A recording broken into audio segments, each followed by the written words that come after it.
Charlie. I will not take up much time. I would simply repeat what John said and what Charlie read from Lisa. All I will tell you is this.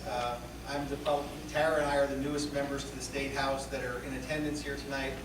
When I arrived in Harrisburg 3 years ago, I was an ardent supporter of this measure, and I was told by leaders in Harrisburg that not only would this bill never pass, it wouldn't be brought up for debate, it would never see the light of the House floor.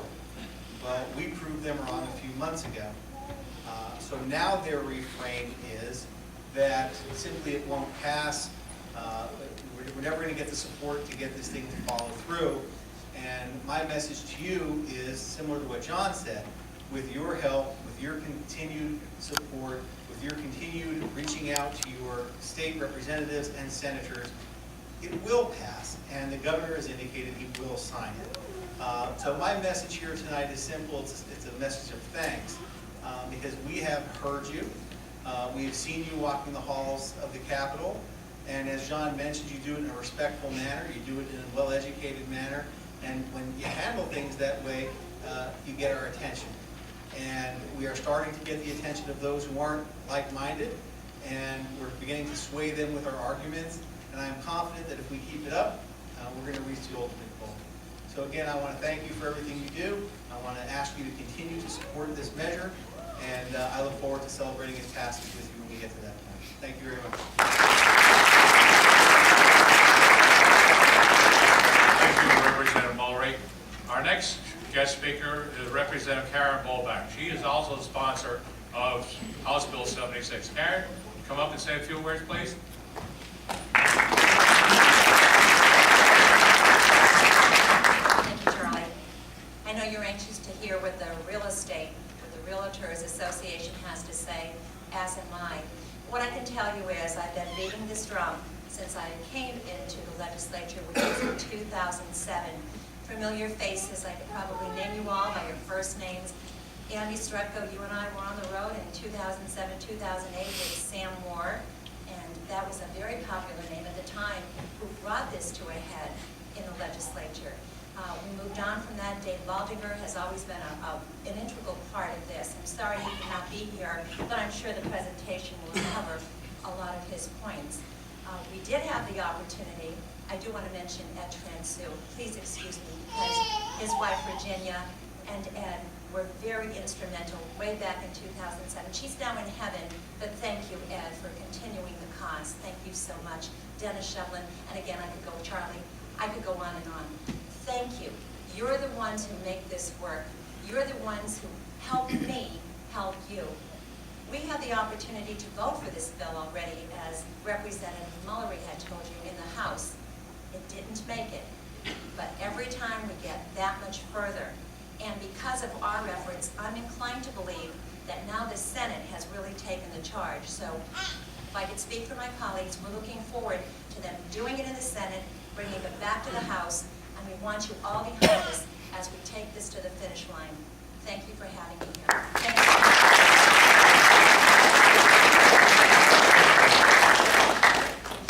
And now we come to Representative Taryn Toohill from Hazleton.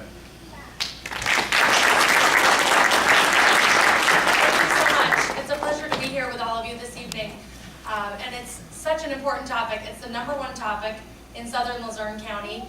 I would say of all of Luzerne County, it's our #1 issue. And we as elected officials, you elect us with that hope and that promise saying, you know, we need this changed. And for so many years now, years go by and it's like, we're working on it, we're working on it. That is the issue, one of the main issues that I came into office 3 years ago with people saying, oh my gosh, I'm losing my house. When I went knocking on doors, the people would open the door and it would be an older woman and she would say, my husband died, I don't have his Social Security income anymore, I'm going to lose this house. So the American dream, because of property taxes, the American dream is just fading away. And that's the thing, this is America. We're supposed to be able to have that American dream of home ownership. And the fact that in the old days when they came up with this system, this antiquated, archaic system, back then landowners had money. If you were wealthy, you had land. To own land was to be wealthy. That's not the case anymore. And you never truly own your home. I'm sure you're going to touch on this, Charlie, but you never truly own your home. To really have that American dream of home ownership, you don't have it because you're going to pay rent on your house every year. And instead of paying for, as you get older, your medical bills go up, your prescription pills. It's so hard to get by. And the people in my district and the people all throughout Luzerne County have such a tough time. And Senator Yudichak had touched on this a little bit.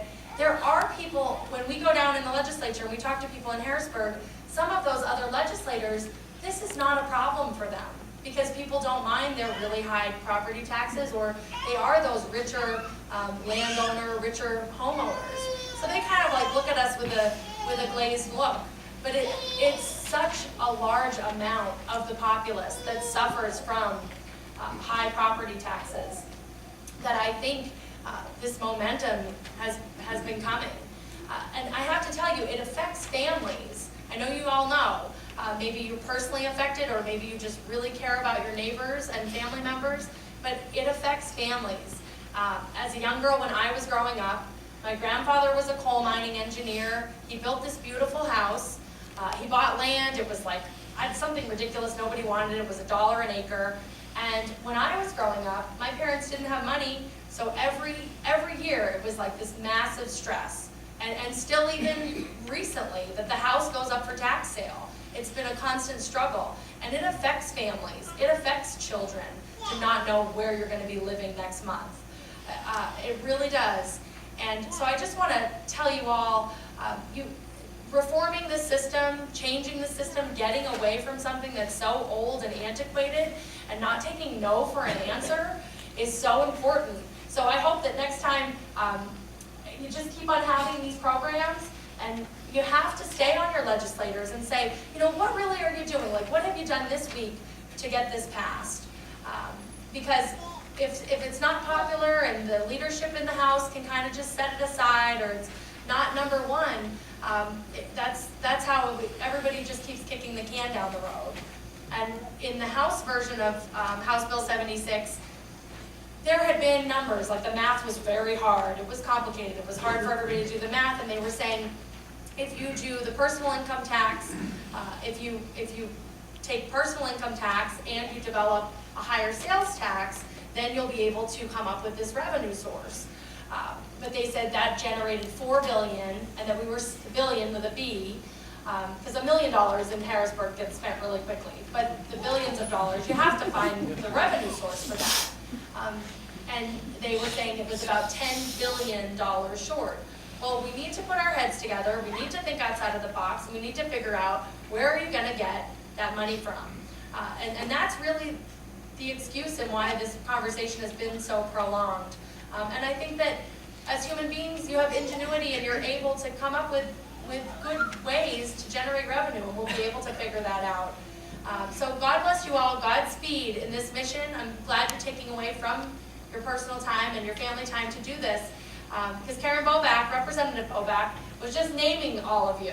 And once you get to really know people, and they're coming and they keep on beating down the door because they're losing their homes, it's very hard to sleep at night. And it should be for your legislators, because we do have to work on this issue. And I do have hope that it is something that we can fix, and that we are making more headway than we have in many, many years. So thank you for having me tonight, and we're open to you, and definitely want to be in touch. Thank you.